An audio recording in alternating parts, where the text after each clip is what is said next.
So welcome to the International Studies Program orientation for fall of 2024. This is for first year students. Here at UCSD, we typically say first year instead of freshman students. So for first year students, you won't need them at this point, but you might want to refer to the email that we sent you on July 31st that had the original RSVP in it. And if you could put your first and last name as your screen name, that would be great. That's just for our records to, make sure we know who showed up to the orientations. So let's get going. The International Studies Program here at UCSD for fall of 2024. Welcome everybody and congratulations on your acceptance to UC San Diego. Just that alone is a huge accomplishment in this day and age. So we're excited to have you. And although we're virtual today, we're just excited to meet everyone in person. A couple reminders for the session today is that this session is being recorded. We're recording it on our end. So I saw a couple requests to record on your end. So if you could refrain from that, that'd be great. Please don't share any personal information such as your PID, and utilize the chat features if you have questions. A live Q&A will be available at the end. So even if you have questions throughout the session, feel free to just drop it in the chat and we'll get to those at the end. Mics will be muted, so please keep your mics muted until the question and answer session at the end. And then your screen name is going to be just your first and last name. So this is what we'll go through today. First of all, we'll do introductions and we'll introduce you to our team. We'll take a look at some of the academic priorities for the major curriculum and your requirements. Then we'll talk about some opportunities and involvement while you're here at UCSD.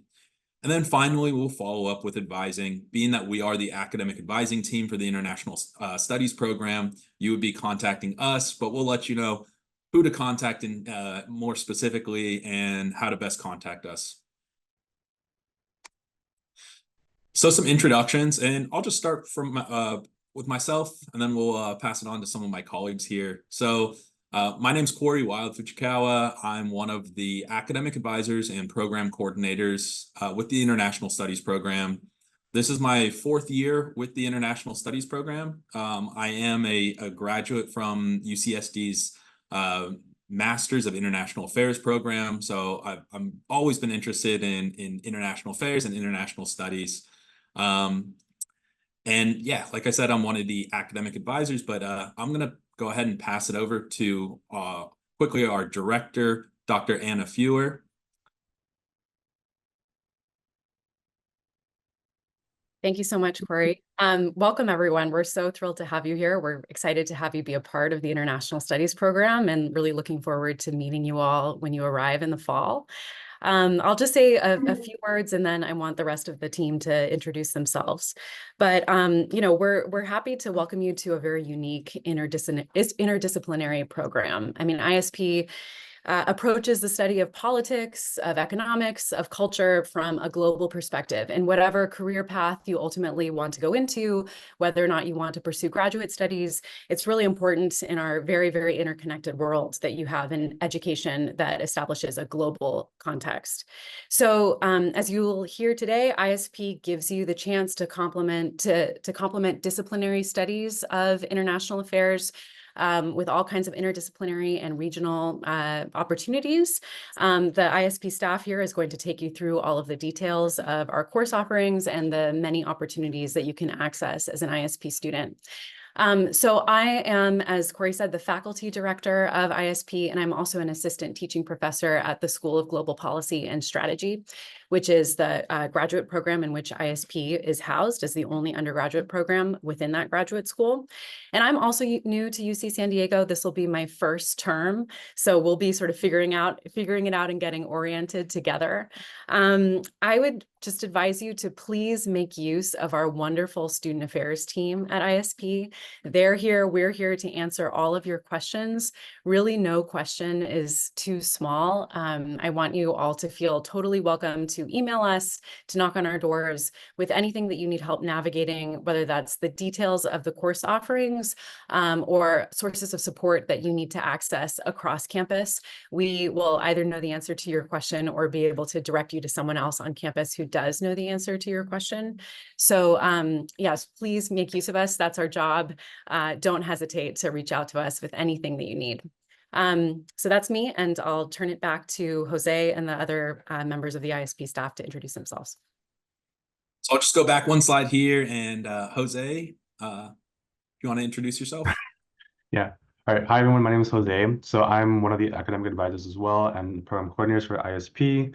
This is my first year too, so I'm kind of like learning the things with y'all too, but I'm really excited just to help you guys this upcoming quarter. I'm also a recent graduate from UCSD class of 2021, so I did visual arts, but you know, it's a nice change of pace, I guess.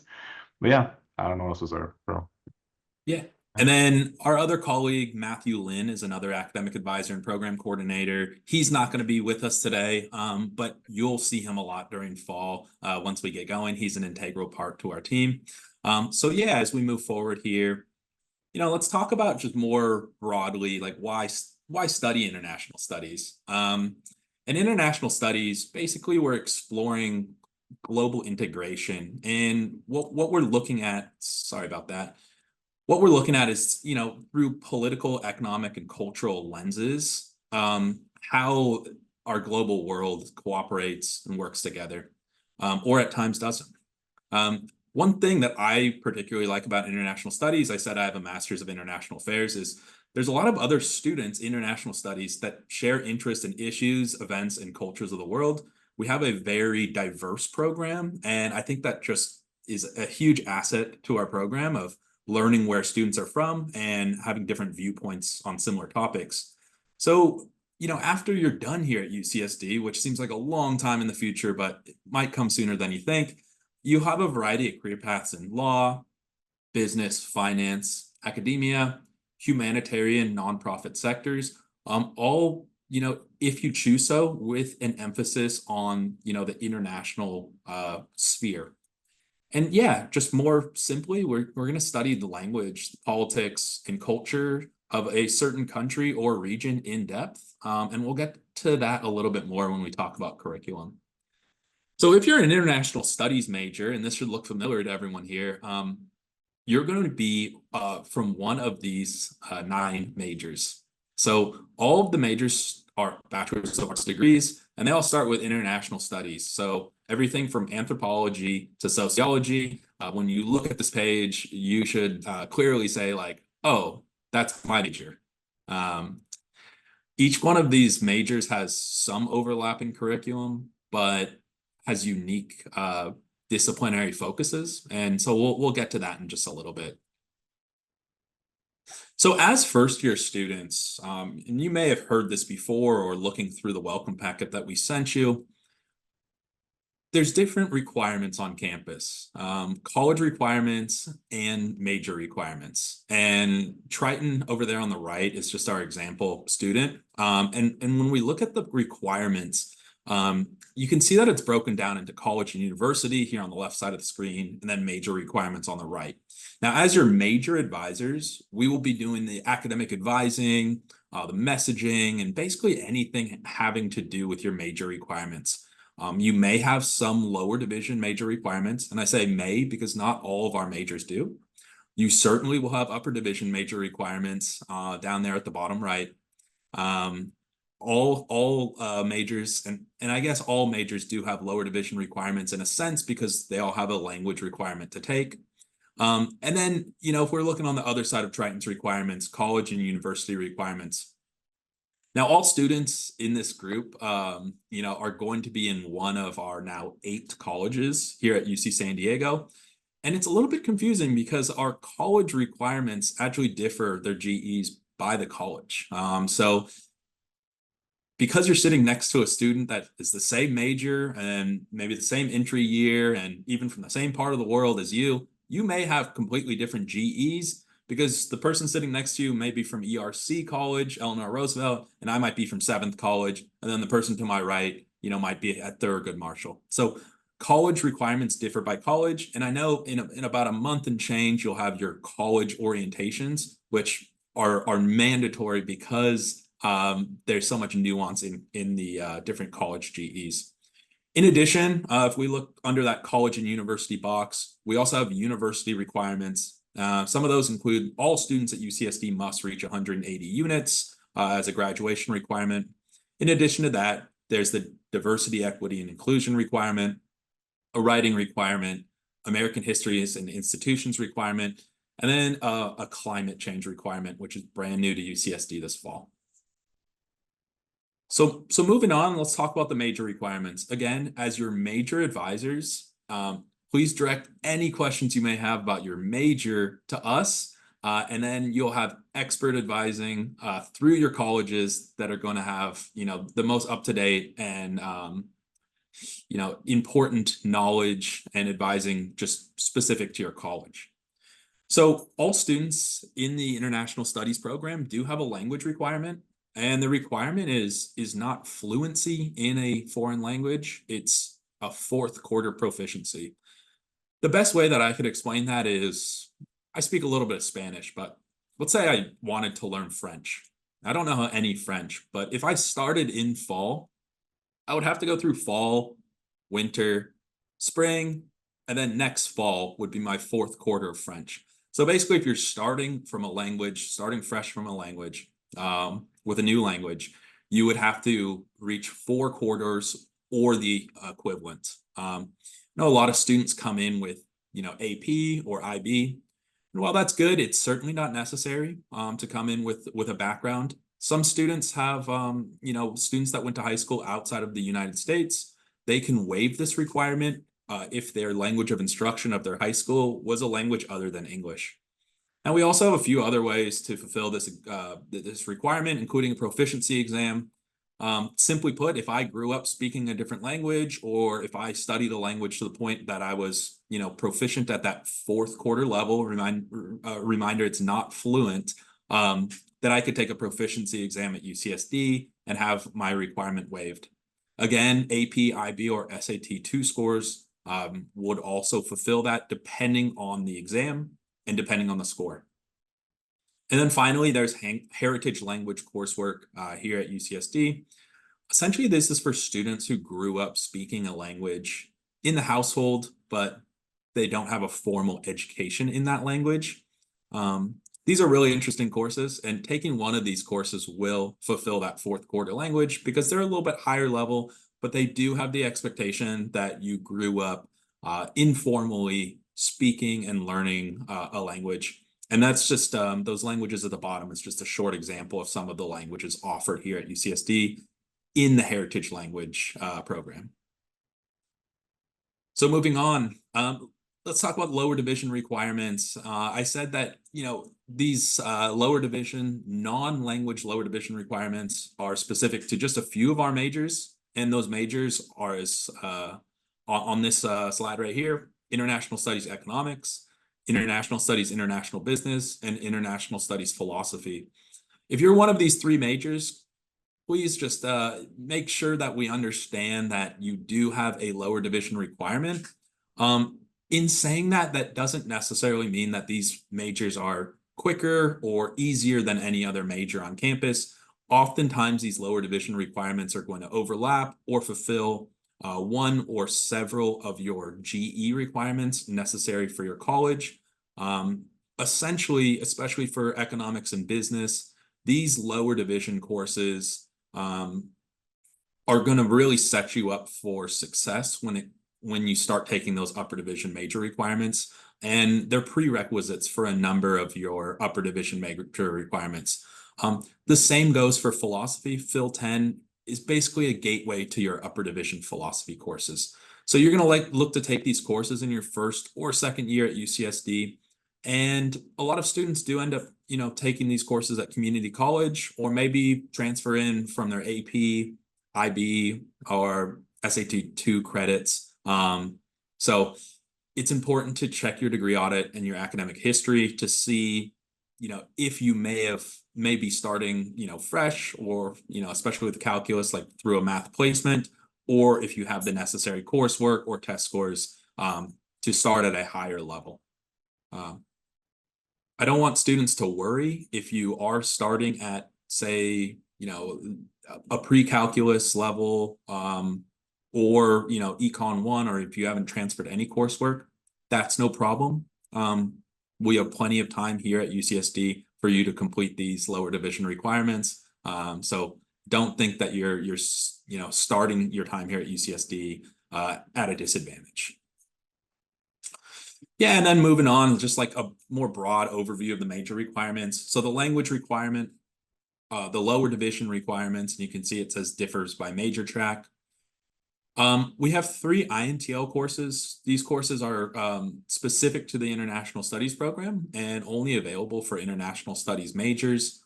These are a little bit more typical international affairs, international studies courses, and we'll touch on those in a little bit. All students will have 8 disciplinary core courses. These courses are specific to your major, and we'll talk about those in just a second too. In addition, 3 interdisciplinary electives, and interdisciplinary simply meaning outside of your discipline of focus, and we'll discuss those in a little bit too. So in terms of the core courses, we already discussed the language, we discussed the lower division requirements. So talking about the core courses, 3 core courses that every one of our majors will take are going to be INTL 100, which is actually new this fall. So, if you're talking to other international studies majors on campus that have been here a little bit longer, you might hear that they haven't taken INTL 100. Don't be alarmed. This course is brand new this fall. So we're excited that your cohort is going to be some of the first students taking this course. This course is focusing on skills in analytical reading and writing through a interdisciplinary approach. Moving on to INTL 101 or 102.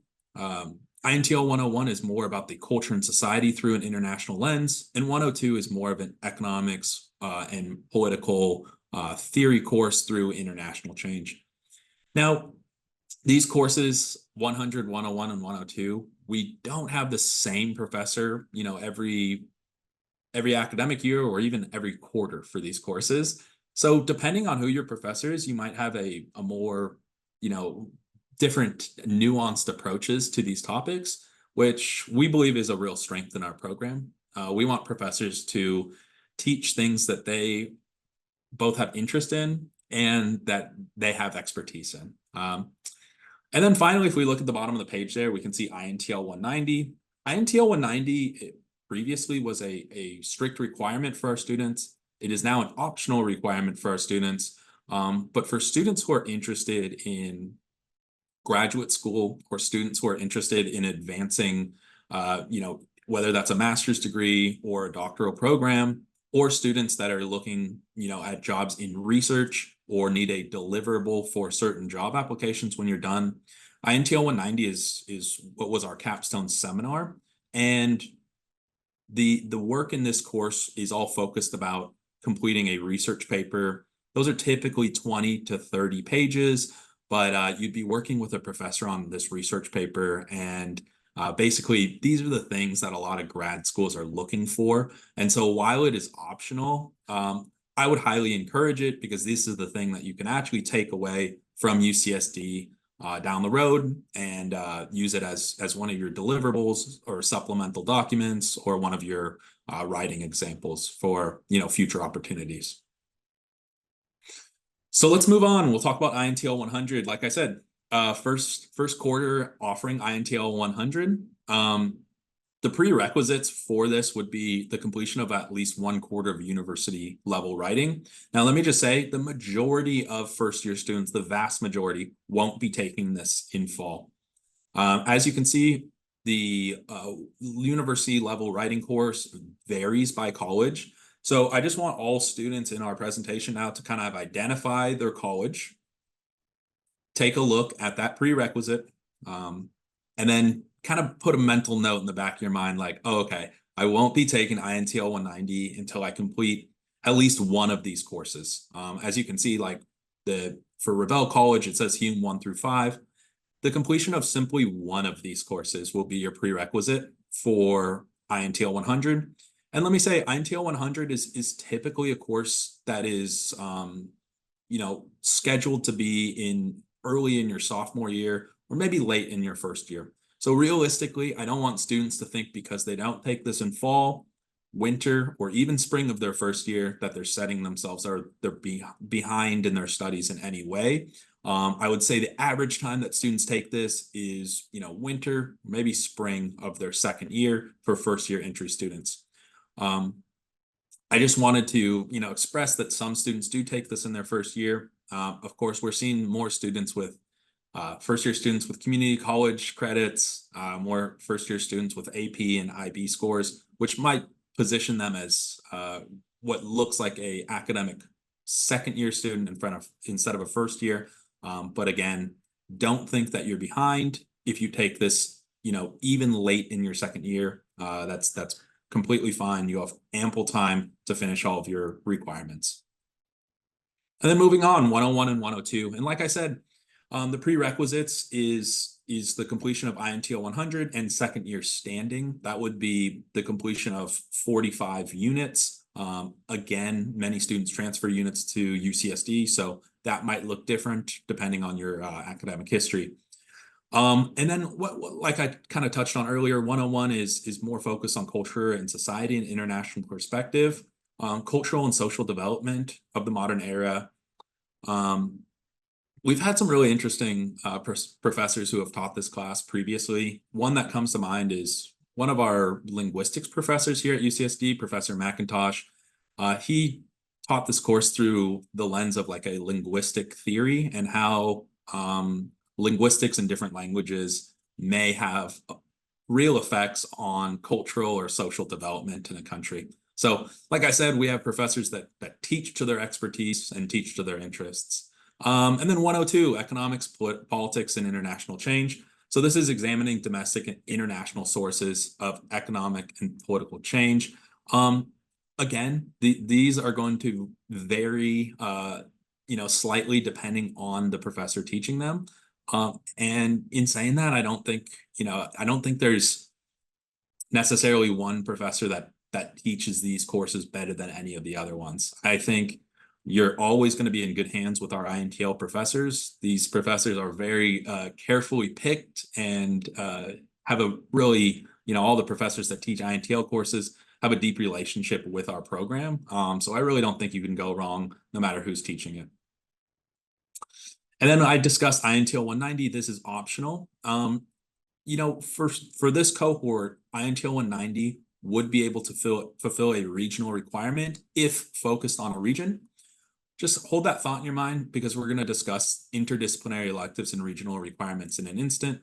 But the prerequisite to this would be successfully completing INTL 101 and 102 with a letter grade of C- or better. Just wanted to give you just a brief example of some of the INTL 190 research seminar professors that we've had and that we'll continue to be working with. Professor Ravania works here at GPS with our graduate students. He's a Southeast Asia specialist. So if you're interested in maybe Southeast Asia studies, that would be a great professor to work with in the future. Jana Fortier, she works with development, country development, and change. Maureen Feely is one of our political scientists, actually in the Department of Political Science. She studies comparative social welfare policy.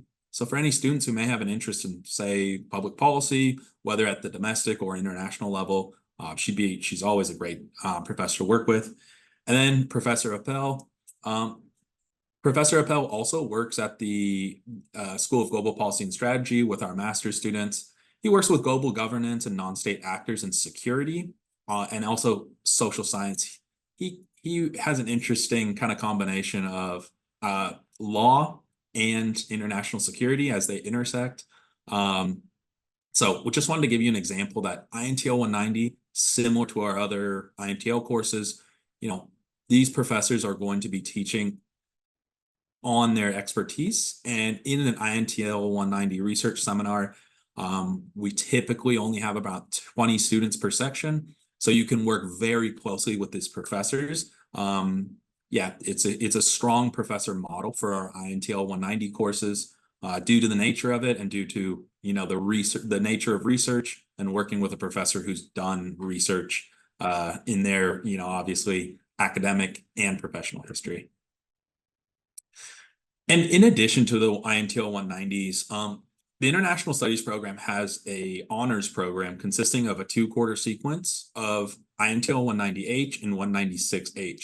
This is a fall and winter quarter sequence, and it's strongly recommended, the honors program, for students who have an interest in doing their original research, particularly for students pursuing graduate or professional studies. You would typically do this in your 4th year at UCSD. You would actually work one-on-one with one of our professors here at UCSD, whether in the International Studies program or elsewhere.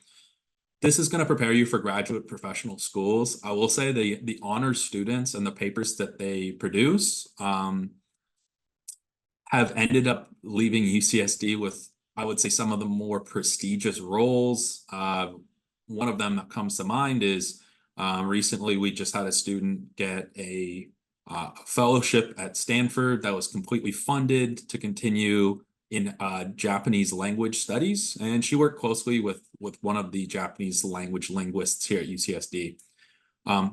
If you're looking to do research or any job, I think in today's day and age, like, requires some aspect of research, whether that's qualitative, quantitative, big data, or case studies. So future employers that you have that researcher's experience and strong writing skills. It says applications due in June. That's not this June, so no need to worry. We're gonna look for students. For your cohort, you'd be looking for June in your 3rd year if you plan to do this program in your 4th year. This is something that's pretty far down the road, so if you're interested in it, just keep a mental bookmark, and we can discuss this more as we kind of progress through your time here at UCSD. So yeah, we discussed 8 disciplinary focus courses. Now, this is the majority of your upper division major requirements, and your disciplinary focus courses are going to be basically directly what your major discipline is, whether that's anthropology, taking courses with the Department of Anthropology, history, econ, literature, philosophy, poli-sci, sociology. These courses are typically going to have like the course code, like for sociology, like a SOCI, SOCI upper division course here at UCSD. All these disciplinary focus courses are going to have some kind of international aspect to them. And they should directly, the courses that you'll be taking should directly be related to your major. The only, I would say the one note that I would make is for international business majors, the course codes of the courses you'll be taking is actually MGT. That stands for management, and that's with our partners just right down the road here at the Rady School of Management here on campus. In addition to your 8 disciplinary focus courses, you'll have interdisciplinary electives and regional requirements. Interdisciplinary electives are 3 courses taken outside of your disciplinary focus. So courses taken from, departments like Anthro, Econ, Viz Arts, Sociology, Lit. We have a lot of departments that we work with. We're constantly updating this list. But say I'm an international studies economics student. Now, my disciplinary focus, the 8 courses that I showed on the last slide, will relate to economics. Interdisciplinary electives will be taken out from a course or from a department outside of economics. Simply put, this adds to the interdisciplinary nature of our major. And then the regional requirement. Now, this is something that we have questions on all the time, and we'll be happy to answer these questions at the end. But the regional requirement, 3 of the 11 disciplinary and interdisciplinary electives may be regional, but you need to have at least 3 courses in your major requirements that are focused on one region. It doesn't matter where these courses are selected from, but they most focus on either Africa, East Asia, Europe, Latin America, or the Middle East. And Again, similar to the interdisciplinary electives, we're constantly updating this list. We have an exhaustive list of courses on our website, and we'll also send out course offerings that will fulfill these requirements at the beginning of each quarter prior to enrollment. So always take a look for, keep an eye on your emails for those, what we call course offerings documents, which will specifically say, this course will fulfill a European requirement, maybe a Latin American requirement. And the confusion, I think, with this requirement occurs because this is an overlap requirement. So it's not 3 additional courses. These courses are going to be overlapped with your existing coursework that you'll be taking for your major. And let's go back. Let's say I'm an international studies economics student, but I'm interested in East Asia, right? So if I was able to take a course that, was focused on East Asia, whether at UCSD, another university, maybe I transferred a course, or while I was studying abroad. If it's an economics course that also has an East Asia aspect to it, that would be an acceptable regional requirement. But then maybe I wanted to take one of the courses I've always personally wanted to take at UCSD is the calligraphy course. That's a visual arts course that also fulfills an East Asia requirement. But you can see that those are 2 courses, completely different departments, but similar region. And then finally, I take a history of East Asia course. Another one that I've always wanted to take is Japan in the post-war era.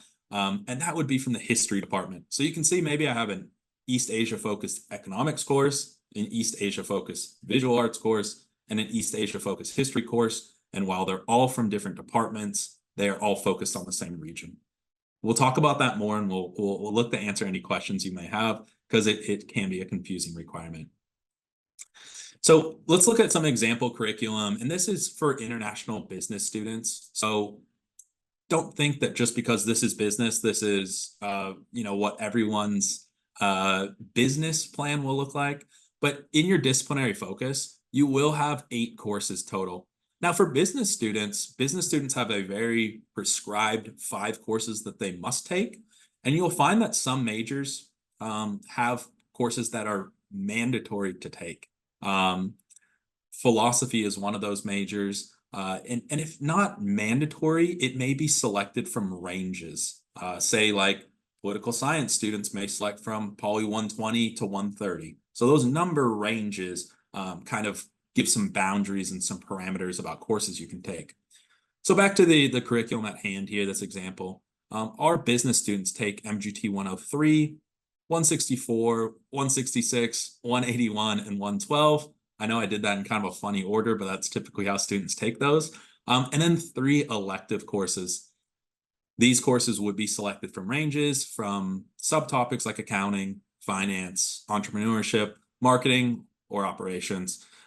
As you can see, these 5 required courses and 3 electives make up 8 disciplinary focus courses. And one thing, I mentioned this earlier, no matter what your major is, you will be taking 8 disciplinary focus courses, whether you're a business student, philosophy, sociology, anthropology, 8 disciplinary focus courses. So I just wanted to, we're going to kind of shift away a little bit from the strictly academic side of things, and we're going to discuss some academic resources and tools here at UCSD. The first thing is the degree audit. If you're familiar with the degree audit already, thank you. Thanks for doing a little research. But your degree audit is truly how you can assess your progress, the courses you've taken, your work in progress, and the courses that you still need to take for your major, the university requirements, and the college requirements. Now, every time you enroll in a course, or every time you go through an enrollment window, you should review your degree audit and ensure that courses are fulfilling the categories that you want them to fulfill.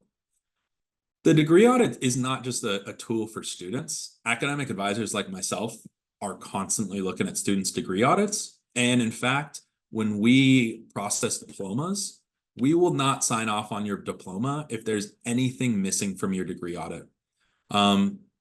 Students are responsible for checking their degree audit. And I will just say this, as I move forward, this is an example of a degree audit. Degree audits aren't perfect. Sometimes they have a mind of their own. They are simply a computer program. And sometimes advisors like myself have to manually go in and add courses, remove courses. So if you see something on your degree audit that's just doesn't seem right, just go ahead, shoot us a back message or meet with us in advising, and we'll look to fix it. As you can see, we have a couple categories here: completed, a work in progress, or unfulfilled. And on the left side of the screen, this is just an example of an international business degree audit. As you can see, the language proficiency is fulfilled because the student went to high school in Taiwan and they have a green check mark. Lower division requirements are all fulfilled. And as you can see, we'll move on to the right here, some work in progress. These core courses like INTL 102, the student is still taking it, so they have a WIP. WIP simply means work in progress. And then some things that are unfulfilled still, like if we move down to, sorry about that, if we move down to their disciplinary focus, and we just talked about these courses. This student has all of these. It looks like 112 is a work in progress still, means that they're taking it in that quarter. And then 164, they're not enrolled in it yet. So that's why that would be considered an unfulfilled sub-requirement of their major. Again, if we have any questions, go ahead and drop those in the chat and we'll make sure to try to answer as many as possible towards the end of the presentation here.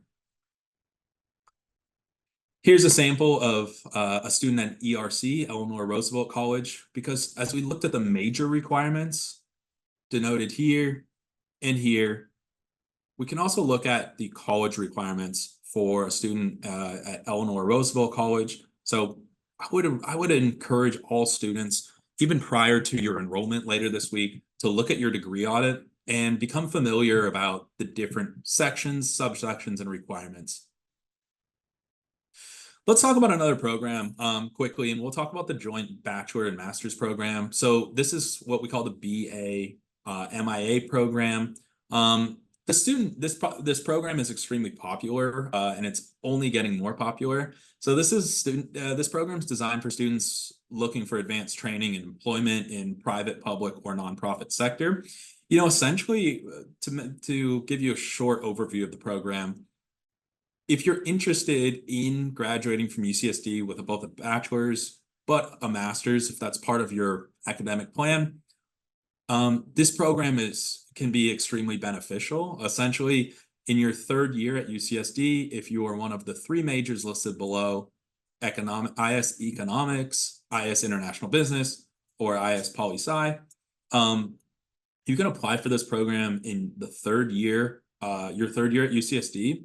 In your fourth year, you would still be an undergraduate student, but you'd start taking master's level coursework.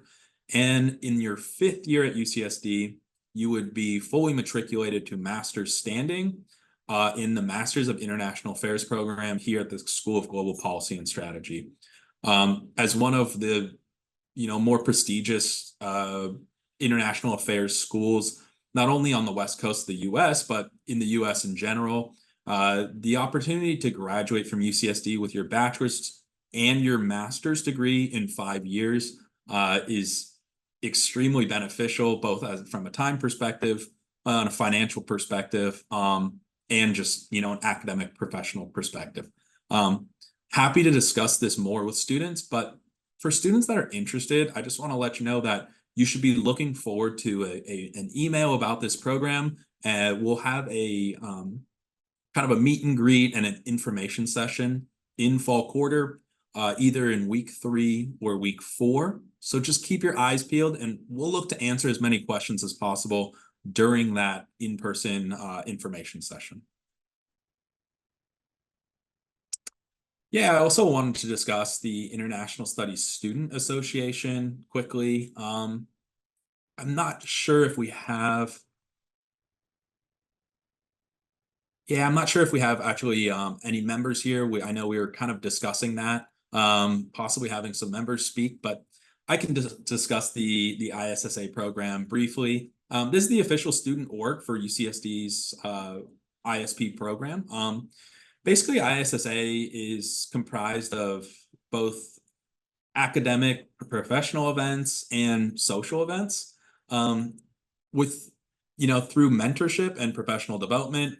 Mentorship is, connecting members of ISSA, like first-year students like yourself, with other students who are in the International Studies program or who are affiliated with the International Studies program, and connecting students to kind of make your transition to UCSD a little bit easier, but also to have a nice social and professional group. Also, through professional development, like career development and alumni panels, opportunities, internship resources, to kind of position our international studies majors to be as successful as possible, and to have a network of students with similar interests that they're able to, work with, share opportunities, and then, share basically perspectives, whether that's internships, professional job experience, maybe study abroad, and even just to discuss courses. So ISSA, yeah, that's our student org. I would highly encourage students to join this student org. I think that ISSA puts on a number of awesome events throughout the year, and they're always looking for new members that they can support and, foster growth through our program. And we'll talk about study abroad briefly. We can talk about this a little bit more later in fall, and similar to the BA MIA information session, ISP advisors, myself, Jose, Matthew, and Dr. Fewer will look to have an in-person meet and greet, where hopefully we'll have a study abroad advisor that specifically can talk about first steps to study abroad. ISP touts one of the highest participations in study abroad on campus. Naturally, being that we're the International Studies program, we also highly encourage our students to study abroad if possible. Don't think that that you have to make the choice between studying abroad and graduating on time. As you can see there, 96% of ISP students who do study abroad do graduate on time. And financially, study abroad has a number of financial support and through financial aid specific advisors in the study abroad office. So we would just encourage students, like, don't think because don't let finances be the reason why you don't study abroad. There's a number of opportunities, whether that's scholarships, fellowships, or working with your existing financial aid package to help students achieve their study abroad dreams here. Now, I just want to make this clear, as international studies majors, we are happy to discuss study abroad and how it might affect your major requirements, how you can transfer those courses back to UCSD. But just know that study abroad has their own advising team, and they're really the experts on their programs. So if you're interested in study abroad, you can always look to start working with a study abroad advisor. And one thing I would say is, like, it's never too early to start thinking about study abroad. It's something that does take some careful planning. So, even meeting with a study abroad advisor in your first year, I would encourage that. While at UCSD also, there's a number of research opportunities through a couple programs here.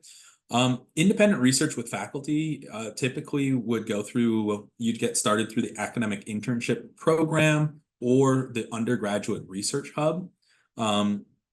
Those are both abbreviated as AIP and URH respectively.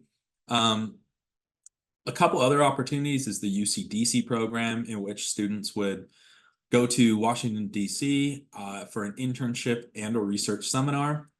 UC Center Sacramento, similar, being that, Sacramento, the capital of California, students that are interested in policy, that seems to be a popular program for them. In addition, we have the Association of Pacific Rim Universities, APRU, in which the School of Global Policy and Strategy and International Studies programs are members. APRU, we do send one undergraduate student per year to the APRU conference. Those APRU conferences are global. So, if selected, we would sponsor a student financially to go to the undergraduate leaders program. I think last year, I want to say it was in Hong Kong. But yeah, we're happy to work with students who are interested in that program. Yeah. So some research and research and internship opportunities. Again, these are things that, although Major advisors like myself are happy to point you in the right direction.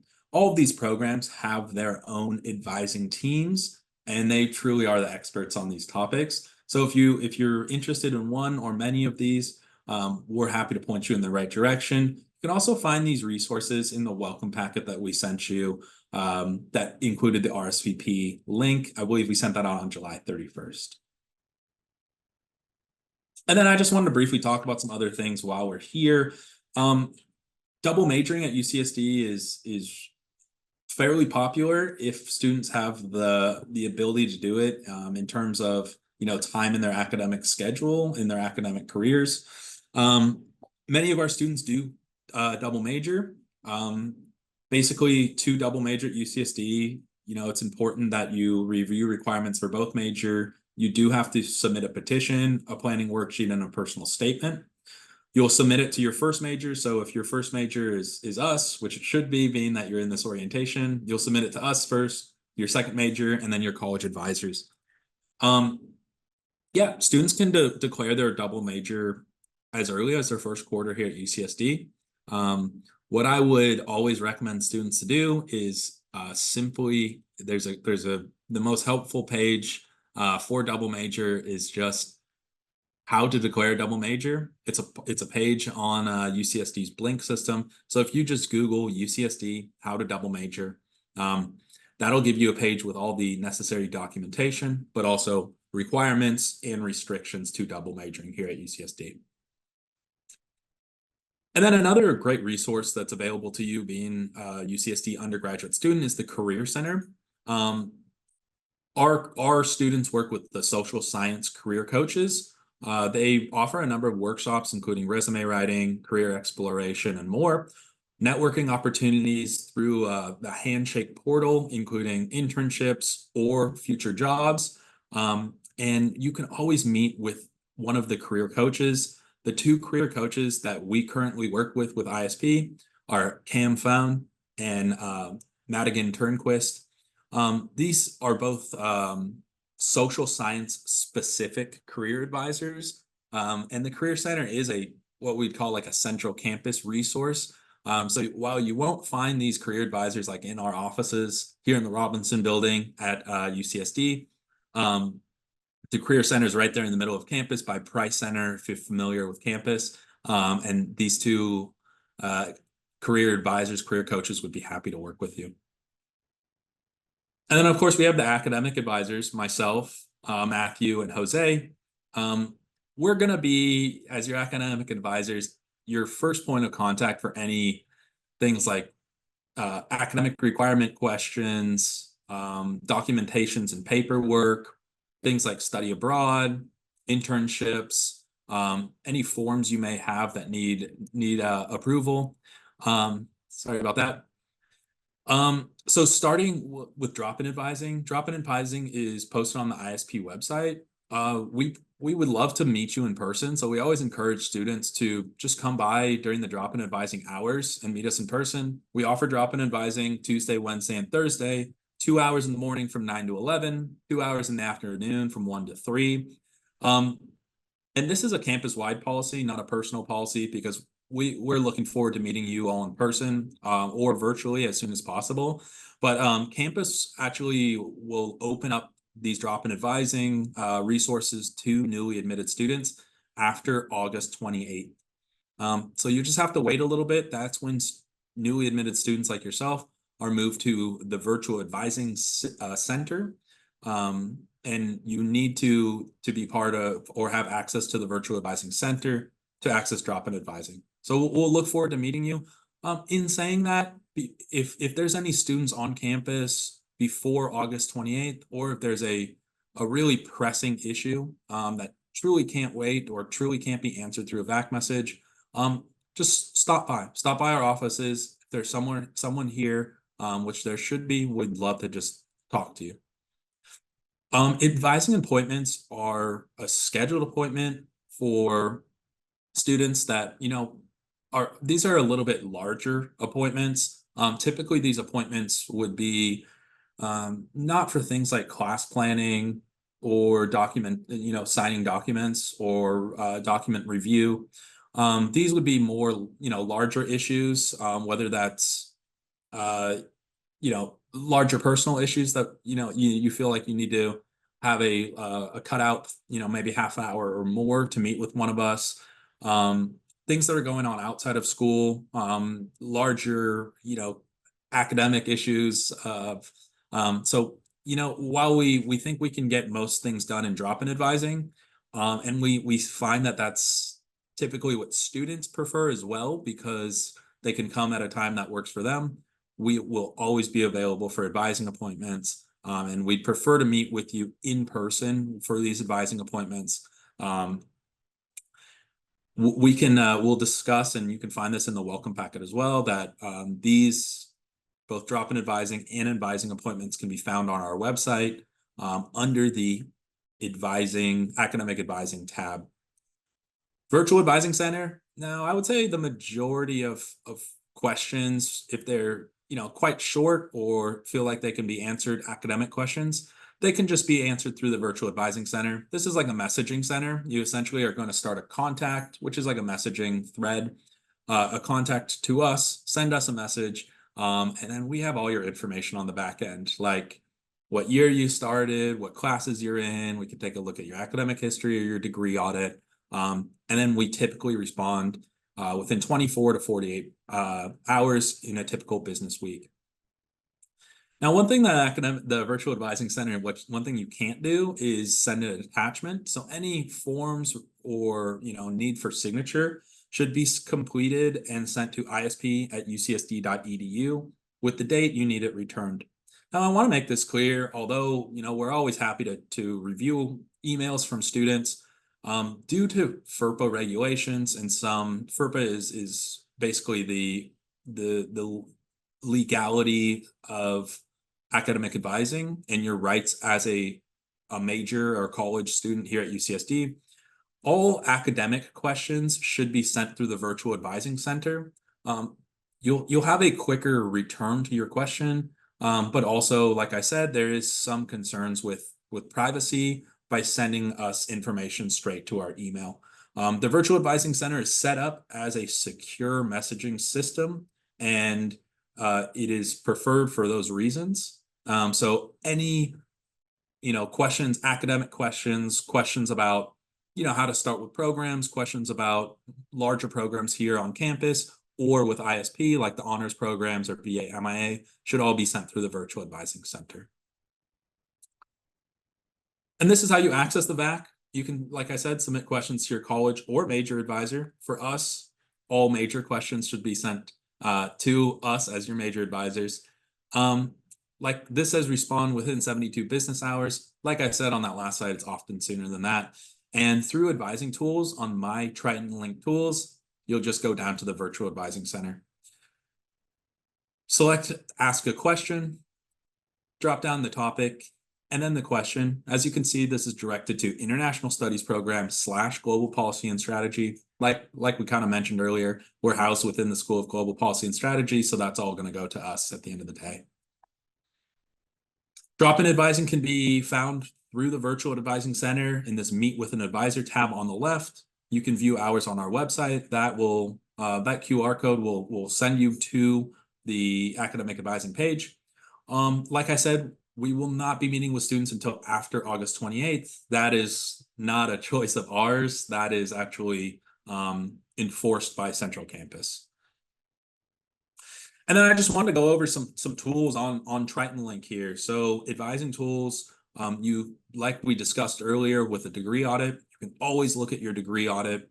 In fact, my Triton Link tools should be bookmarked on your browser or your phone. Degree audit should be checked often. The Virtual Advising Center that we just discussed. For classes and enrollment, you'll use WebReg, and you'll start using this on the 15th and 16th as you start your first pass. Schedule classes we don't have an arrow next to that, but that's extremely important also to see what classes are being offered in the subsequent quarter, but also, your current quarter and a few quarters, a few previous quarters. And then academic history, while this may look similar to what you can find on your degree audit, academic history also has essentially an unofficial transcript of all courses that you've taken, whether those are, community college courses, credits from AP, IB, or SAT 2 scores. It does have all of your academic history. And like I said, it's kind of like an unofficial transcript. So that's a good thing to utilize at times as well. So let's just talk a little bit about AI or academic integrity. I shouldn't use AI anymore because obviously artificial intelligence. We always called it academic integrity, AI. So basically, AI, academic integrity is up to the discretion of the instructor of the course that you're taking. It is your responsibility of the student that you know the rules of the academic integrity. And not knowing the rules, there's plenty of resources, and all newly admitted students should be doing an academic integrity tutorial. Basically, that's your contract to say that you've learned the academic integrity rules here on campus. And if you breach those, that you had an understanding about the rules that you may have breached. Take a look at the general rules. Some of these are self-explanatory. Some of these maybe I'll talk about a little bit further. You should complete everything by yourself.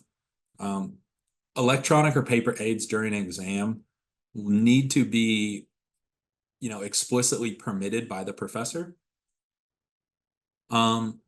Obviously, copying another student's assignment and submitting it as your own would be an act of plagiarism.